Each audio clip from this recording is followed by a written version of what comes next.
മഹാനായ അമ്പകുന്ന് വീരാനോലിയ ഉപ്പാപ്പ ജാതിമത ഭേദമന്യേ എല്ലാവരും ഒരുപോലെ സ്നേഹിക്കുന്ന ഒരു വലിയ മഹാനാണ് ബഹുമാനപ്പെട്ട അജ്മീർ ഫക്കീർ അമ്പകുന്ന് വീരാൻ ഔലിയ ഉപ്പാപ്പ. ഇതര മതത്തിൽപ്പെട്ട ഒരുപാട് ആളുകൾക്ക് ഒരുപാട് ഇഷ്ടമാണ് ബഹുമാനപ്പെട്ട അമ്പകുന്ന് ഉപ്പാപ്പാനെ. ബഹുമാനപ്പെട്ട വീരാനൗലിയ ഉപ്പാപ്പാനെ കുറിച്ചിട്ട് പറയുമ്പോൾ അവർക്ക് 100 നാവാണ്. അത്രയേറെ സ്നേഹമാണ് മഹാനവറുകളോട് അവർക്കുള്ളത്. അമ്പകുന്ന് വീരാനൗലിയ ഉപ്പാപ്പ പൊട്ടച്ചിറയിൽ നിന്ന് പുറത്തു പോയി വന്നു.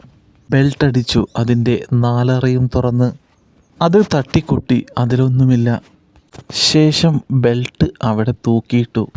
ഷർട്ടും തുണിയൊക്കെ മാറ്റി അപ്പുറത്ത് പോയിട്ട് മഹാനവറുകൾ കുളിച്ചു വന്നു. വസ്ത്രം മാറ്റി അതിൻ്റെ മുകളിൽ ബെൽറ്റ് കെട്ടി. ഇതെല്ലാം അവിടുത്തെ ഹാദിമീങ്ങളായി നിൽക്കുന്നവർ കണ്ടിരുന്നു. പിന്നീട് മഹാനവറുകൾ മൗലിദിന് പോവുകയാണ്. കൂടെ ആ നാട്ടിലെ ഉമറാക്കളും ഉസ്താദുമാരും മുതഅല്ലിമീങ്ങളും എല്ലാവരുമുണ്ട്. അങ്ങനെ പോയിക്കൊണ്ടിരിക്കുന്ന സമയത്താണ് ആ വഴിയാണ് കുഞ്ഞു മുസ്ലിയാർ സൈക്കിളും ചവിട്ടി കടന്നു വരുന്നത്. സാധാരണ കുഞ്ഞു മുസ്ലിയാർ വീരാനൗലിയ ഉപ്പാപ്പനെ കണ്ടാൽ ഒഴിഞ്ഞു പോവുകയാണ് ചെയ്യാറ്. അന്ന് പതിവിന് വിപരീതമായി സൈക്കിൾ ഒരു ഭാഗത്ത് വെച്ചുകൊണ്ട് നേർക്ക് നേരെ വന്നു. വീരാനൗലിയ ഉപ്പാപ്പൻ്റെ അടുത്തെത്തി കൈ കാണിച്ചു. ഒരു 100 രൂപ വേണമെന്ന് പറഞ്ഞു. ഇന്നല്ല, കുറേ വർഷങ്ങൾക്ക് മുന്നാണ്. ഇന്നത്തെ ആയിരങ്ങളുടെ വിലയാണ് അന്നത്തെ 100 രൂപക്ക്. അങ്ങനെ ഉപ്പാപ്പയുടെ അടുക്കലുള്ള പണക്കാരൊക്കെ മാറി നിൽക്കുകയാണ്. കാരണം അവരോട് ചോദിച്ചാലോ എന്ന് കരുതിയിട്ട്. കയ്യിലാണെങ്കിൽ പൈസയുമില്ല. ഒപ്പമുള്ള മുതഅല്ലിമീങ്ങളൊക്കെ അന്തം വിട്ടു. ഉപ്പാപ്പാൻ്റെ ബെൽറ്റിലെ 4 അറയും അവിടെ കൊട്ടിവെച്ചത് അവിടെ കണ്ടതാണ്. ആ ബെൽറ്റിലാണെങ്കിൽ ഒന്നുമില്ല. അങ്ങനെ വീരാനൗലിയ ഉപ്പാപ്പ എത്രയാണ് 100 രൂപ എന്ന് പറഞ്ഞു. അപ്പോൾ മഹാനവറുകളുടെ അരക്കെട്ടിൽ കിട്ടിയ ബെൽറ്റിൽ നിന്ന് ഒരു 100 രൂപ ചൂടോടെ ബിസ്മിയും ചൊല്ലി എടുത്തു കൊടുത്തു.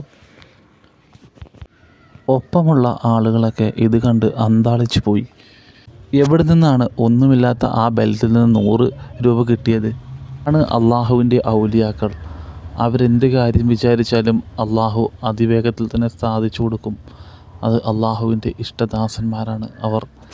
അമ്പകുന്ന് വീരാനൗലിയ ഉപ്പാപ്പാൻ്റെയൊക്കെ ചരിത്രം പറഞ്ഞാലേ ഇവിടം കൊണ്ടൊന്നും ഈ ഒരു കൊച്ചു വീഡിയോ ഒന്നും ഒതുങ്ങില്ല. അതങ്ങനെ കിടക്കുകയാണ്. ഒട്ടും കാണാത്ത കടൽ പോലെ. മഹാനവറുകളുടെ മദ്ഹ് പറഞ്ഞാലും തീരില്ല.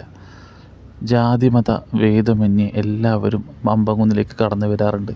വന്ന് സിയാറത്ത് ചെയ്യുന്നവർക്കൊക്കെ അറിയാം, അവിടെ മഹാനവറുകളുടെ പേരിൽ കൊടുക്കുന്ന ഭക്ഷണമുണ്ട്. ഭക്ഷണം കൊടുക്കുക എന്നുള്ളത് വലിയ പുണ്യമുള്ള കാര്യമാണ്. അള്ളാഹ്ക്ക് ഇഷ്ടമുള്ള കാര്യമാണ്. അവിടുത്തെ മരുന്ന് കഞ്ഞിയുടെ രുചി എന്ന് പറഞ്ഞാൽ ഒന്ന് വേറെയാണ്. അതിൻ്റെ രസം എന്നൊക്കെ പറഞ്ഞാൽ ഭയങ്കര രസമാണ് അവിടുത്തെ രുചിയും. അവിടുത്തെ ചോറിൻ്റെയൊക്കെ ആ സാധാ ചോറാണെന്നുണ്ടെങ്കിലും അവിടുത്തെ ഭക്ഷണത്തിൻ്റെയൊക്കെ ഒരു പ്രത്യേക ടേസ്റ്റാണ്. അള്ളാഹു അവിടെ സിയാറത്ത് ചെയ്യാനും അവിടുത്തെ ഭക്ഷണം കഴിക്കാനൊക്കെ അള്ളാഹു തൗഫീക്ക് നൽകി അനുഗ്രഹിക്കുമാറാവട്ടെ. അള്ളാഹു മഹാൻ്റെ ഹക്ക് ബർക്കത്ത് കൊണ്ട് നമ്മുടെയും നമ്മുടെ കുടുംബത്തെയും നന്നാക്കി തിരുമാറാവട്ടെ.